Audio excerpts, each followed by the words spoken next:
नमस्कार। विपद जोखिम न्यूनीकरण र व्यवस्थापन सम्बन्धी कार्यक्रम संकल्पमा यहाँहरूलाई हार्दिक स्वागत छ। म कल्पना भण्डारी। कुनै पनि घाइते अथवा बिरामीका लागि लैजाने ठाउँ हो अस्पताल। कुनै पनि आकस्मिक अवस्थामा सबैभन्दा व्यस्त हुने ठाउँ पनि हो अस्पताल। नेपालका सरकारी तथा निजी अस्पतालहरूमा दैनिक सयौं बिरामीको भीड़ लाग्ने गर्छ। तर हामी सम्झौं त काठमाडौँको यो भीड़भाड़मा रहेका अस्पतालहरूले कुनै पनि आकस्मिक अवस्थामा निर्बाध रूपमा सेवा प्रवाह गर्न सक्छन्। आजको कार्यक्रम संकल्प नेपालका अस्पतालहरूको विपद सुरक्षामा केन्द्रित छ। भूकम्प, आगलागी जस्ता प्राकृतिक विपत्तिले अस्पतालमा क्षति पुर्याउन सक्छ। यस्तो अवस्थामा आफ्नो क्षमता झनै दोब्बर बढाउनु पर्ने अस्पतालहरू नै विपत्तिको चपेटामा परे भने के होलान्? प्राकृतिक विपत्तिको घटना भएको बेला अस्पतालमा औषधिको अभाव हुन सक्छ, खानेपानी आपूर्ति बन्द हुन सक्छ, विद्युत आपूर्ति बन्द हुन सक्छ। यसले अस्पताल भित्रै रहेका बिरामी र अन्य कर्मचारीहरूमा पनि थप खतरा उत्पन्न हुन सक्ने देखिन्छ। सबैभन्दा पहिले हामी अस्पतालको विपद सुरक्षामा केन्द्रित रहेर एउटा रिपोर्ट प्रस्तुत गर्छौं। स्वास्थ्य मन्त्रालयको तथ्याङ्क अनुसार मुलुकभर जम्मा 4697 अस्पतालहरू छन्। यसमध्ये निजी अस्पतालको संख्या 361 छ भने सरकारी अस्पतालको संख्या 4336 छ। तर अधिकांश अस्पतालहरू भूकम्पीय सुरक्षाको हिसाबले सुरक्षित छैनन्। एक अध्ययनले देखाए अनुसार अहिलेकै समयमा 8 म्याग्निट्युड बराबरको शक्तिशाली भूकम्प गएमा नेपालका 80% अस्पताल भवनहरूले अस्पतालको रूपमा आफ्नो सेवा सुचारू गर्न सक्दैनन्। अस्पतालको कमजोर भौतिक अवस्था र विपदपूर्व तयारी योजनाको अभावमा अस्पतालभित्रका कर्मचारी समेत विपदका समयमा हाताहाती हुन सक्ने आकलन गरिएका बेला अस्पतालबाट आम सर्वसाधारणले सेवा पाउने कुरा कठिन छ। भूकम्प प्रविधि राष्ट्रिय समाज नेपाल एनसेटको अध्ययनले विक्रम सम्वत 1990 सालको जत्तिकै शक्तिशाली भूकम्प गएमा काठमाडौँ उपत्यकामा मात्रै झण्डै 3 लाख मानिसहरू घाइते हुन सक्छन्। यस्तो अवस्थामा सञ्चालनमा रहेका अस्पतालहरूले घाइतेहरूलाई उपचार दिन सक्लान्? विपदका बेला अस्पतालको महत्त्वपूर्ण भूमिका रहने भएकाले अहिले सरकारी तथा गैर सरकारी सङ्घ संस्थाहरूले विपद जोखिम न्यूनीकरणका लागि प्रभावकारी प्रयास गरिरहेका छन्। भूकम्पीय सुरक्षाको हिसाबले उच्च जोखिममा रहेका अस्पतालहरूमा जोखिम न्यूनीकरण र पूर्व तयारीका लागि विभिन्न कार्यक्रमहरू सञ्चालन भएका छन्। तर यो पर्याप्त हुन सकिरहेको छैन। हामीले अब हाल भनौँ न मापदण्ड अनुसारको घर जग्गा खरिद गरी तत्काल बनाउने कार्य गरिरहेछौँ। बिल्डिङ सम्बन्धमा पनि स्टाफहरूको कस्टमा हो भने चाहिँ हामीले ट्रेनिङहरू गैर सरकारी संस्थाहरूले दिएको ट्रेनिङहरूमा इन्भल्भ संलग्न गराइकन उनीहरूलाई चाहिँ दक्ष मेन पावर तयार गर्ने काम गरिरहेछौँ। खानेपानी विद्युत आपूर्ति पनि बन्द नहोस् हुनको निम्ति त्यही प्रकारको तयारी गर्नुपर्छ भन्ने त थाहा होला नि। पूर्व तयारी गर्नु भएको छ? त्यसमा अहिलेसम्म छैन। हजुर, अहिलेलाई छैन। अब गर्नुपर्छ भन्ने एक खालको चाहिँ एउटा मेन्टालिटी तयार गरिरहेको छु। विपदका बेला खानेपानीको समस्या बढी मात्रामा पर्छ। पानीकै अभावमा घाइतेको मृत्यु पनि हुन सक्छ। त्यसैले विपदका बेला पानीको अभाव हुन नदिन अस्पतालले विकल्पको रूपमा खानेपानीको पूर्व तयारी गर्नुपर्छ। अस्पताल लगायत सार्वजनिक क्षेत्रमा यस्तो डिप ट्युबवेलको व्यवस्था गर्न सके पानीको अभावमा हुन सक्ने क्षति कम गर्न सकिन्छ।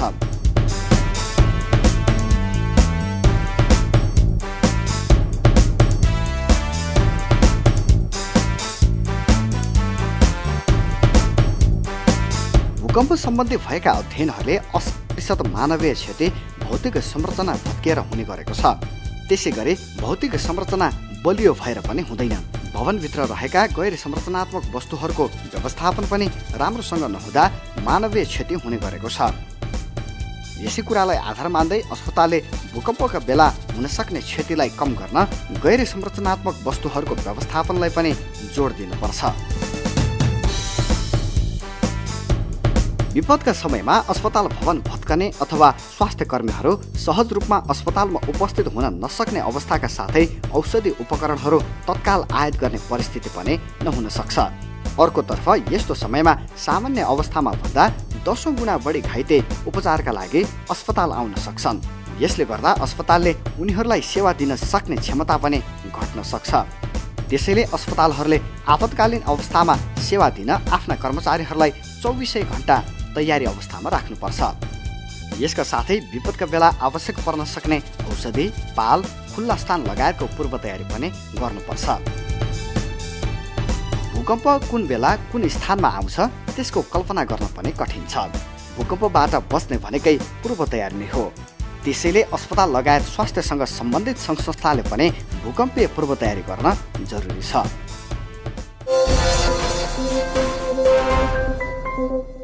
दर्शकवृन्द, हामीसँग यतिखेर नेपाल चिकित्सक सङ्घका महासचिव डाक्टर मुक्तिराम श्रेष्ठ हुनुहुन्छ। म उहाँलाई कार्यक्रममा स्वागत गर्छु। स्वागत छ। धन्यवाद। एउटा चिकित्सकको लागि बिरामीको उपचार र सुरक्षा जति महत्त्वपूर्ण र जति प्राथमिकतामा पर्छ, एउटा अस्पतालको सुरक्षा कतिको प्राथमिकतामा पर्छ? एकदम जति बिरामीको सुरक्षा भनौँ बाहिर देख्दाखेरि सुरक्षाको आवश्यकता हुन्छ। अब हस्पिटलमा त विभिन्न बिरामी, इभन बिरामी आउँछ, बिरामीको भिजिटर आउँछ, अन्य धेरै मान्छेहरू आउने भएको हुनाले हस्पिटलभित्र त सुरक्षा एकदमै नितान्त जरुरी हुन्छ। नेपालका अस्पतालहरू प्राकृतिक विपदका दृष्टिले चाहिँ कतिको सुरक्षित छन् जस्तो लाग्छ तपाईँलाई? अब यहाँनिर हेर्दाखेरि जुन प्राकृतिक अब डिजास्टर भनेर हुन्छ, डिजास्टर आउँदाखेरि नेपालको जुन अहिले चलिरहेको हस्पिटलहरू नितान्त जोखिम अवस्थामा छन्। भन्नुपर्दाखेरि इभन सरकारी अस्पतालहरू पनि एक दुईवटा छोडेर सबै अस्पतालहरू जुन जोखिम रहित छैनन्। अब प्राइभेट हस्पिटलको कुरा गर्दाखेरि एक आधा छोडेर जुन आफ्नो घरहरू भएको हस्पिटलहरू पनि त्यति भन्नाले जुन जोखिमको हिसाब किताबले त्यसको जुन जोखिमबाट मुक्त हुनुपर्ने भएको छैन। धेरैजसो घरहरू त भाडामा छन्। अब भाडाको त हस्पिटलको उद्देश्यले बनाएको होइन, त्यस कारणले गर्दा उनीहरू ती घरहरू जोखिम मुक्त हुने त सवालै उठेन। र अहिले देखिएको समस्या जुन निजी अस्पतालहरू छन् कुनै पनि रिन्यू भएको छैन। सरकारले एउटा मापदण्ड के बनाएको छ भने भूकम्प रहित अस्पताल हुनुपर्छ, भूकम्प रहित हुनुपर्छ अस्पताल नवीकरणको लागि भनेर भनेको छ। र त्यसले गर्दाखेरि कुनै पनि निजी अस्पताल, मलाई लाग्छ आउट अफ द भ्याली एउटा हस्पिटल मात्रै भूकम्प रहित भएको हुनाले त्यो मात्रै रिन्यू भएको छ भन्ने मेरो जानकारीमा, हाम्रो मेडिकल एसोसिएसनले जानकारी। अरू हस्पिटलहरू कुनै पनि रिन्यूमा छैनन्, सबै स्वीकृत मात्रै छन्, रिन्यू भएको छैनन्। यो कारण अस्पतालहरू आफै जोखिममा भएपछि आकस्मिक अवस्थामा यिनीहरूले बिरामीको उपचार गर्न त झन् सक्षम हुने नै भएनन् नि, होइन? त्यो झन् जोखिमपूर्ण भएन? एकदम यस्तो। अब यो जुन डिजास्टर हामीले आपतकालीन अवस्था भन्छौँ त्यो आइसक्यो, त्यो भइसक्यो। अब नेपाल त एक किसिमले भन्दाखेरि अब धेरै विज्ञहरूले भनेकै छन् यो जोखिमको भूकम्पीय दृष्टिकोणले जोखिममा छ, जोखिमको अग्रअवस्थामा पर्छ भनेर भनेको छ। त्यसले गर्दाखेरि जुन उपचारको क्रममा अस्पतालमा आउँदाखेरि ठुलो सङ्ख्या भोलि यदि कुनै डिजास्टर भयो भने त्यसले ठुलो क्षति पुर्याउने सम्भावना चाहिँ छ। यो कुरा सरकारलाई पनि थाहा छ, अरू निकायहरूलाई पनि थाहा छ, तपाईँहरूलाई पनि थाहा छ। एकदम थाहा छ। हामीले बिचमा यसको बारेमा सरकारलाई ध्यान आकर्षण गराएका पनि छौँ र सरकारले अब गभर्मेन्ट सेक्टरमा भएका अस्पतालहरूलाई रेट्रोफिटिङ गरेर भूकम्प रहित बनाउने अथवा डिजास्टर नहोस् भन्ने किसिमले त्यसलाई सुरक्षित बनाउने उपाय थालेका छौँ भनेर हामीलाई जानकारी आएको छ। र प्राइभेट सेक्टरहरूमा पनि त्यसको सुरुवात चाहिँ भएको छ। अहिलेसम्म कम्प्लिट भएको छैन, सुरुवात चाहिँ गरेको छ। अब तपाईँहरू जस्तो नेपाल चिकित्सक सङ्घ जस्तो तपाईँहरू जो अधिकारका वकालत पनि गर्नुहुन्छ, तपाईँहरूले चाहिँ यो विषयमा पहल गर्नुहुन्न? विपद सुरक्षा योजना निर्माण गर्नुपर्छ, अस्पतालहरू सुरक्षित हुनुपर्छ भन्ने विषयमा? एकदम हुनुपर्छ। हामीले यसमा चासो राखेर सम्बन्धित निकायहरूमा बारम्बार हामीले यसमा घचघचाउने गरेका छौँ। सरकारले नीति बनाउनु त एउटा कुरा होला, तपाईँहरू पनि अब सरकारले नीति बनाएपछि मात्रै गर्छौँ भनेर पर्खिराख्ने हो त? होइन। स्वास्थ्यसँग सम्बन्धित कुराहरूमा त्यो गर्नै हुँदैन, आजैबाट गर्नुपर्छ, भोलि पनि पर्खन हुँदैन। हाम्रो चिकित्सक सङ्घमा आबद्ध चिकित्सकहरू पनि जुन अस्पतालहरूमा काम गर्नुहुन्छ त्यो अस्पतालहरू स्वयं जोखिममा छन् भन्ने कुरा तपाईँहरूलाई पनि जानकार छ, तपाईँहरू पनि जानकारी हुनुहुन्छ त्यसमा, होइन? तर त्यस अनुसारको पहल चाहिँ फेरि तपाईँहरूबाट पनि भएको छैन। पहल सुरुवात भएको छ, जस्तो कतिपयहरूले रेट्रोफिटिङ गर्नलाई टेन्डरहरू दिने, त्यो अस्पतालहरूमा रेट्रोफिटिङ गर्ने त्यो सुरुवात गरेका छन्, नगरेको होइन, गरेका छन्, तर कम्प्लिट चाहिँ भएको छैन। यो जतिसक्दो छिटो गर्नुपर्ने हो। के भयो भने चाहिँ नेपालका अस्पतालहरू विपदको समयमा पनि सुरक्षित भएर निर्वाध रूपमा सेवा प्रवाह गर्न सक्छ? अब यसो छ, यसमा के छ भने जुन गभर्मेन्टले बनाएको पोलिसी छ त्यो पोलिसीलाई कडाइका तरिकाले इम्प्लिमेन्ट गर्नु पर्यो मेनली कुरा। किनभने जस्तो अहिले जस्तो इभन सरकारी हस्पिटलहरू पनि भूकम्प रहित अथवा जोखिम मुक्त छैनन्। तिनीहरूलाई पनि के गर्नु पर्यो भने जुन पोलिसी अनुसार रेट्रोफिटिङ गरेर भूकम्प रहित बनाउनु पर्यो र जुन पोलिसी अनुसार लागू प्राइभेट हस्पिटलहरूलाई पनि एकदम स्ट्रिक्ट कडाइका साथ लागू गरेर सबैलाई रेट्रोफिटिङ गरेर त्यो सबै हस्पिटलहरू जुन भूकम्प रहित बनाउनलाई सबैलाई निर्देश गर्नुपर्छ। त्यो जुन नीति लागू सरकारले गर्ने कार्यक्रम भयो होइन। नेपाल चिकित्सक सङ्घले चाहिँ आगामी दिनमा के गर्न सक्छ त? नेपाल चिकित्सक सङ्घले यसबारेमा तपाईँलाई म जानकारी गराउँ। पहिला हामीले 2-3 पल्ट सबै डाक्टर सबै अस्पतालको निर्देशकहरू अथवा ओनरहरूलाई बोलाएर हामीले छलफल पनि गरेका थियौँ। यस्तो भोलि हुन सक्ने जुन डिजास्टर छ त्यसलाई कसरी म्यानेज गर्ने, डिजास्टर हुन नदिनलाई घरहरू कस्तो किसिमले गर्ने, स्वास्थ्य कर्मीहरूलाई कसरी सचेत गराउने भन्ने बारेमा हामीले धेरैपल्ट 3-4 पल्ट मलाई लाग्छ हामीले व्यापक छलफल पनि गऱ्यौँ। यसै सिलसिलामा हामीले अहिले नयाँ के काम गर्दैछौँ भने एउटा सबै डाक्टरहरूको सेन्सस लिने भनेको डाटा कुन डाक्टर कुन क्षेत्रमा छ त, कहाँ छ, कुन भनेर लोकालिटी लिनको लागि हामीले सुरुवात गरिसकेका छौँ। 1 महिना जति भयो सबैको टोटल बस्ने कहाँ हो, किनभने यही डिजास्टर म्यानेजमेन्टको लागि जस्तो भनौँ न कुनै ठाउँमा घटना घट्यो अनि हामीले सट्टै हेर्ने बित्तिकै हामीले सफ्टवेयर डेभलप गर्दैछौँ। हेर्ने बित्तिकै त्यो ठाउँमा फलाना डाक्टर छ त्यसलाई युज गर्न सकिन्छ भनेर हामीले सम्बन्धित निकायलाई पनि खबर गर्न सक्छौँ। हाम्रो च्यानलबाट पनि सक्छौँ र गभर्मेन्टलाई पनि हामी भन्न सक्छौँ। अब अस्पतालको विपद जोखिम न्यूनीकरणका लागि यहाँको कस्तो सङ्कल्प हुन्छ? एकदम कडा तरिकाले यो हुनुपर्छ, किनभने यो नितान्त आवश्यक हो। किनभने जस्तो भनौँ न सुरक्षै भएन भने अथवा त्यो संस्थै सुरक्षा भएन भने बिरामी अथवा बिरामी भिजिटर अथवा स्वास्थ्यकर्मी सुरक्षित हुने हुँदैन। त्यस कारणले गर्दाखेरि हाम्रो मेडिकल एसोसिएसनले यसबारेमा हिजो पनि कुरा उठाइरहेको छ। आगामी दिनमा पनि यसलाई हामी अझ कडा तरिकाले जुन बनाएको पोलिसीलाई लागू गर्न र सचेतनमूलक पोलिसी मात्रै बनाएर हुँदैन, सचेतन जुन एउटा सचेत गराउने हो, सम्बन्धित निकायहरूलाई सचेत गराउने काम हाम्रो चलि नै रहन्छ। हामी त्यसमा कटिबद्ध छौँ। नेपालको सरकारी तथा निजी अस्पतालहरूलाई विपदको अवस्थामा पनि निर्वाध रूपमा सञ्चालन हुनको निम्ति, निर्वाध रूपमा सञ्चालन गराउनको निम्ति सरकारले कस्तो नीति लिइरहेको छ, यसै विषयमा केन्द्रित रहेर अब हामी कुराकानी गर्दैछौँ स्वास्थ्य मन्त्रालय अन्तर्गत स्वास्थ्य सेवा विभागको इपिडेमियोलोजी तथा रोग नियन्त्रण महाशाखाका प्रमुख डाक्टर बाबुराम मरासिनीसँग। नेपालका अस्पतालहरूलाई आपतकालीन अवस्थामा पनि निर्वाध रूपमा सञ्चालन गर्नको निम्ति सरकारको तर्फबाट के तयारी गरिरहेको छ? हामीले अहिले चाहिँ यो हरेक जिल्लामा यो कन्टिजेन्सी प्लान भनेर यो कन्टिजेन्सी प्लान चाहिँ बनाइराखेका छौँ। यो चाहिँ विभिन्न विपदको कोणबाट हेर्दाखेरि के त्यस्तो विपद अवस्थामा कसरी त्यसको समस्यालाई समाधान गर्ने स्वास्थ्यको हिसाबले भनेर चाहिँ यो कन्टिजेन्सी प्लानहरू बनाइएको। 52 जिल्लामा यो कन्टिजेन्सी प्लानहरू भइसकेको छ, निर्माण भइसकेको छ र यो वर्ष चाहिँ 8 जिल्लामा हामी चाहिँ यो आर्थिक वर्षभित्र बनाउनलाई चाहिँ धमाधम काम भइरहेको छ र त्यसपछि चाहिँ 15 जिल्ला बाँकी रहन्छ। सायद अर्को 2 वर्ष जतिमा यो 75 जिल्लामा हाम्रो चाहिँ कन्टिजेन्सी प्लानहरू बनाउने कार्य चाहिँ समाप्त हुन्छ र यो कन्टिजेन्सी प्लान अन्तर्गत अब यो चाहिँ जिल्लामा प्रमुख जिल्लाधिकारीको नेतृत्वमा एउटा चाहिँ विपद व्यवस्थापन समिति छ, जिल्ला स्तरीय विपद व्यवस्थापन समिति। यो कमिटी अन्तर्गत एउटा चाहिँ स्वास्थ्यको एउटा क्लस्टर हुन्छ। त्यो विभिन्न क्लस्टरहरूको छुट्टा छुट्टै भूमिकाहरू, छुट्टा छुट्टै जिम्मेवारीहरू तोकिएको छ। त्यो मध्ये स्वास्थ्य चाहिँ एउटा यो जिम्मेवारीभित्र पर्छ र स्वास्थ्यको चाहिँ सरकारी स्वास्थ्य संस्थाहरूले हाम्रो जिल्लास्थित जनस्वास्थ्य कार्यालय अस्पतालहरूले यसको जिम्मेवारी लिने गरेका छन्। सरकारले बनाउने कन्टिजेन्सी प्लानमा चाहिँ के कुराहरू पर्छ? यसमा अब तत्कालै अब यो कुनै ठाउँमा यस्तो विपद हुन बित्तिकै स्वास्थ्यकोले कुन भूमिका निर्वाह गर्नुपर्ने हो भन्ने कुराहरू त्यसमा चाहिँ अनि लेखिएको छ। त्यसमा विभिन्न समन्वयको कुराहरू, औषधि त्यसपछि उपचारको कुराहरू, यो जम्मै कुराहरू लेखेको छ। फेरि यो विपद पनि कस्तो हुँदो रहेछ भने बाढी आयो भने स्वास्थ्यको रोल अन्तिममा हुँदो रहेछ, भुइँचालो आयो पहिरो गयो भने स्वास्थ्यको रोल चाहिँ सुरुमा हुँदो रहेछ। किन मान्छे किच्चे अनि त्यसो हुनाले उनीहरूलाई चाहिँ अनि चाहिँ हामीले उपचार नगरेमा ठुलो चाहिँ धेरै यो चाहिँ मानिसहरूको मृत्यु हुने सम्भावना हुन्छ।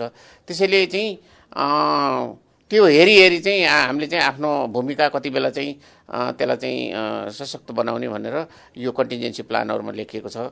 दोस्रो अब यहाँले भन्नुभयो जस्तो दोस्रो एउटा यो चाहिँ समग्रमा कुनै गाउँमा गयो भने पनि त्यही योजनाले काम गर्छ। तर अस्पतालको फेरि आफ्नो प्रिपेयर्डनेस प्लान हुन्छ। अस्पतालभित्र आफ्नो प्रिपेयर्डनेस प्लान हुन्छ। अस्पतालमा आए बिरामी अब चाहिँ धेरै बिरामी आयो भने त्यहाँ भइरहेका बिरामीहरूलाई कसरी व्यवस्थापन गर्ने, उनीहरूलाई चाहिँ जो सिरियस बिरामी छैन उनीहरूलाई डिस्चार्ज गर्ने, अस्पतालको त्यो आफ्नो सुरक्षा हुन्छ। अस्पतालको भवन अहिले बनाइएका भवनहरू जति सबैलाई चाहिँ नयाँ भवनहरू जतिलाई चाहिँ भवन संहिताको त्यो चाहिँ भवन संहिता लागू गरेर चाहिँ निर्माण गरिएको छ भने पुराना भवनहरूलाई चाहिँ हामीले चाहिँ त्यसलाई चाहिँ रेट्रोफिटिङ भन्छ। तिनलाई फेरि अलिकति चाहिँ फेरि मर्मत गरेर अनि भूकम्प प्रतिरोधी तिनको क्षमता बढाउने चाहिँ प्रयासहरू भइरहेको छ। अहिले जति पनि अस्पतालहरू छन् तिनीहरूको भवन चाहिँ यो भूकम्प प्रतिरोधी खालको छ कि छैन, भूकम्प आउँदाखेरि प्रतिरोध गर्न सक्ने क्षमताको छ कि छैन भनेर अनुगमन हुन्छ कि हुँदैन? अनि भएको छ हाम्रो विदेशी विशेषज्ञ पनि ल्याएर हामीले चाहिँ हैन अब यो चाहिँ ब्रिटिस विशेषज्ञ आएर उहाँहरूले हेरेर गरेर जानुभयो। पहिला पनि हामीले चाहिँ ऊ पनि गरेका छौँ। यसको भल्नरेबिलिटी एसेसमेन्ट भनेर पनि यो गरिएको छ र यसको छ हामीसँग यसको यो चाहिँ यसको बारेमा वर्कआउट अथवा यसको बारेमा यो मूल्याङ्कन चाहिँ गरिएको छ। तर चाहिँ जसको यो निजी घरहरूमा चलेका अस्पतालहरू अथवा हाम्रो पुराना सरकारी अस्पतालहरू तिनीहरूको संरचना त कमजोर छ। त तिनीहरूको कमजोर छ। तिनीहरूलाई त त्यसलाई रोक्ने सरकारको दायित्व होइन हो नि। अब त्यो अनुसार अब रिट्रोफिटिङको लागि हामीले चाहिँ अब यो दाताहरूसँग ठुलो रकमको आवश्यकता छ। तपाईँले राख्नुभएको कुरा चाहिँ एकदम हो। तर त्यसलाई चाहिँ धेरै ठुलो बजेटको आवश्यकता छ। र फेरि अब हामीले के पनि गर्न खोज्दैछौँ भने एरिया वाइज मान्न खोज्दैछौँ। जोरपाटी एरियामा आयो भने कुन चाहिँ अस्पताल हुनसक्छ, बानेश्वर एरियामा हो भने चाहिँ कुन चाहिँ अस्पताल हुनसक्छ, अब चाहिँ यो पुरानो काठमाडौँमा आयो भने कुन चाहिँ अस्पताल चाहिँ ले यो सेवा दिन सक्छ भनेर त्यसरी पनि बाँड्न खोजिएको छ। अब आकस्मिक अवस्थामा त अस्पतालहरूको क्षमता दोब्बर बढी हुनुपर्छ अघि पछिको भन्दा होइन, किनभने बिरामीको चाप त्यति नै बढ्छ। त्यो पनि क्षमता अभिवृद्धि गर्नको लागि सरकारको तर्फबाट कस्तो नीति ल्याउनुहुन्छ र के गर्नुहुन्छ? प्रतिभा तपाईँले उठाउनु भएको यो एकदम धेरै संवेदनशील यो विषय हो। कुनै पनि अस्पतालको शैय्या 80% भन्दा बेसी के अरे 80% मात्रै भरिनुपर्छ शैय्याहरू। अस्पतालको 20% शैय्याहरू जहिले पनि खाली हुनुपर्छ। तर हाम्रो यहाँ हेर्दाखेरि सबै वीरस्थलमा जानुहोस् कोही एउटा पनि शैय्या खाली छैन। टिचिङमा जानुहोस् एक शैय्या पनि खाली छैन। अनि सिभिलमा जानुहोस् एक शैय्या पनि खाली छैन। प्राइभेटमा पनि कतिपय अस्पतालहरूमा त्यही स्थिति छ। यो चाहिँ एउटा अब यो शैय्याको कमी चाहिँ एकदमै ठुलो समस्या हो। यसको बारेमा पनि अब विभिन्न सोचाइहरू राखिएको छ। आगामी दिनमा चाहिँ स्वास्थ्य मन्त्रालय कसरी अगाडि बढ्छ? अस्पतालहरूलाई यो भल्नरेबिलिटी एसेसमेन्ट मात्रै गरेर बस्ने होइन कि कार्यान्वयन पनि लैजानको निम्ति? अनि हामीले त अब एउटा त यो अहिले त अब यो तत्कालको निर्देशन अथवा नियम के हो भने नीति के हो भने चाहिँ कुनै पनि हेल्थ पोस्ट बनाउँदाखेरि पनि पूर्ण यो चाहिँ कमसेकम 8 रिक्टर स्केलसम्मको भुइँचालो खप्न सक्ने गरी बनाउने भन्ने नीति छ। त्यही अनुसार चाहिँ अनि अहिले अगाडि बढेको छ। सबै स्वास्थ्य संस्था निजी अस्पतालहरूमा चाहिँ लागू भएको छैन होइन? सामान्य घरहरूमा पनि तपाईँहरूले नर्सिङ होम सञ्चालनको निम्ति सरकारले अनुमति दिइरहेको अवस्था त छ नि?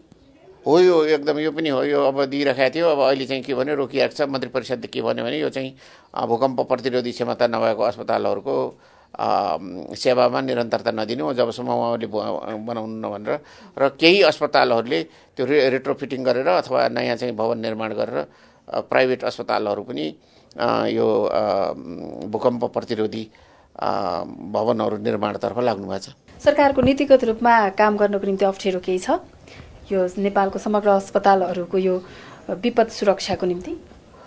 अब यस्तो छ नि, अब यो के भने अब स्वास्थ्यको संरचना साह्रै ठुलो छ।